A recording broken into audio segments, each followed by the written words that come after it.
দীর্ঘ ১৬ বছর পর কুমিল্লা দক্ষিণ জেলা বিএনপির সম্মেলন। কুমিল্লা দক্ষিণ জেলা বিএনপির সম্মেলনে আসতে শুরু করেছে কাউন্সিলর ও ডেলিগেটরা। এবারই প্রথম কুমিল্লা নগরের পুরো টাউন হল মাঠ সেজেছে সাদা সামিয়ানায়। লক্ষাধিক নেতাকর্মীর উপস্থিতি থাকার আয়োজনে প্রস্তুত টাউন হল মাঠ। দিক নির্দেশনামূলক বক্তব্য রাখবেন তারেক রহমান। সম্মেলনে প্রায় ১৫০০ কাউন্সিলর ও ৬৮,০০০ ডেলিগেট উপস্থিত থাকবেন। বিকেল ৩টার এই সম্মেলনে দলের ভারপ্রাপ্ত চেয়ারম্যান তারেক রহমান ভার্চুয়ালি প্রধান অতিথি হিসেবে যোগ দেবেন। এরই মধ্যে সম্মেলনকে সফল করতে ব্যাপক প্রস্তুতি নিয়েছে বিএনপি। প্রাণচাঞ্চল্য দেখা দিয়েছে নেতাকর্মীদের মাঝে। সম্মেলনে প্রধান বক্তার বক্তব্য রাখবেন বিএনপির স্থায়ী কমিটির সদস্য সালাউদ্দিন আহমদ। সর্বশেষ ২০০৯ সালের পর ২০২৫ সালে এসে সম্মেলনের মাধ্যমে নির্বাচিত কমিটি পেতে যাচ্ছে। ১০টি উপজেলা ও ৪ পৌরসভার সাংগঠনিক কাঠামো নিয়ে কুমিল্লা দক্ষিণ জেলা বিএনপি। আমার কাছে খুব আনন্দ লাগছে। এই আনন্দের গতিকে আমি বগুড়া থেকে এখানে উপস্থিত হয়েছি।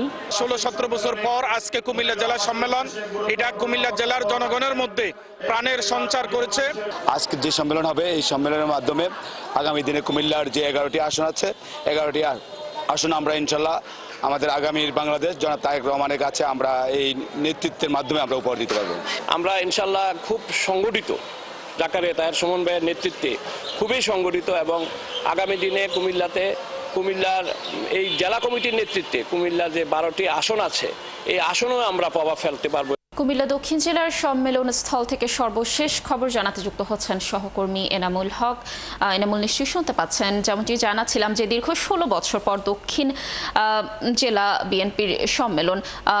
কাউন্সিলর ও ডেলিগেটরা কি বলছেন একটু জানাবেন। আর সম্মেলনেতে ইতিমধ্যে আমরা দেখতে পাচ্ছি যে অনেকে এসে উপস্থিত হয়েছেন।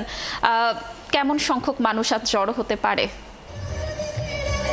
লাবণী, আসলে লক্ষাধিক মানুষ এখানে জড়ো হবে। এক প্রকার উচ্ছ্বাস উদ্দীপনা নেতাকর্মীদের মধ্যে।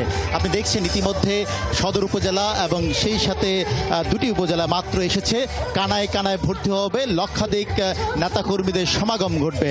এই যে নেতাকর্মীদের মধ্যে উৎসব মুখর, সেই তারা বলছেন যে এই সম্মেলন থেকে দলের ভারপ্রাপ্ত চেয়ারম্যান তারেক রহমান একটি দিক নির্দেশনামূলক বক্তব্য দিবেন, এবং সেই বক্তব্যের মধ্য দিয়ে নেতাকর্মীদের আগামী দিনে যে বার্তা দিবেন, সেই বার্তাতে কুমিল্লার যে 11টি আসন রয়েছে, সেই 11টি আসনে বিএনপির বিজয় তারা সুনিশ্চিতের সেই সেই বক্তব্যটি আসবে। এবং ফটক দিয়ে খণ্ড খণ্ড মিছিলগুলো আসছে সম্মেলন স্থলে। ইতিমধ্যে বিভিন্ন ডেলিগেট প্রায়। এনামুল, ধন্যবাদ আমাদের সাথে যুক্ত থাকার জন্য। আপনি থাকুন সেখানে। নিশ্চয়ই আমরা সম্মেলনের আরও তথ্য পরবর্তী সংবাদ সংযোগে আপনার মাধ্যমে দর্শকদেরকে জানানোর চেষ্টা করব।